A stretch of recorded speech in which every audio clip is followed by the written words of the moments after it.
পর্যাপ্ত তেল পাচ্ছে, কিন্তু চাহিদা যেভাবে কৃত্রিমভাবে তৈরি হয়েছে সেভাবে তো পাম্পগুলি দিতে পারছে না, দীর্ঘ লাইন আছে, এটা আমিও দেখছি।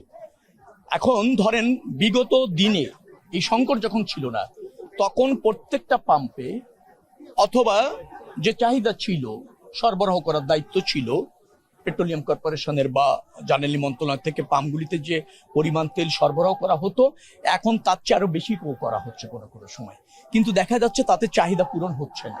এই কৃত্রিম একটা সংকট তৈরি করার অপচেষ্টা আছে বিধায় আমাদের কাছে প্রমাণিত হয়েছে। এবং আপনারা দেখবেন যে অনেক জ্বালানি বিভিন্ন জায়গা থেকে উদ্ধারও করা হয়েছে, সেটা মজুদ থাকার কথা ছিল না, এবং সেটা দেখবেন যে লাখ লাখ লিটারও হবে।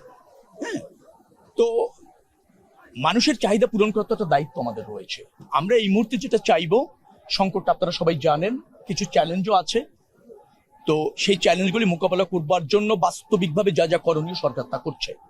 অ্যাট দ্য সেম টাইম আমরা যারা জনগণ আছি, আমরা যারা ভোক্তা অথবা যাদের প্রয়োজন জ্বালানি যারা ব্যবহার করেন, তাদের একটু সাশ্রয়ী, একটু সংযমী এবং কোনো রকমের দুরভিসন্ধিতা না করে এই সংকটে এগিয়ে আসতে হবে।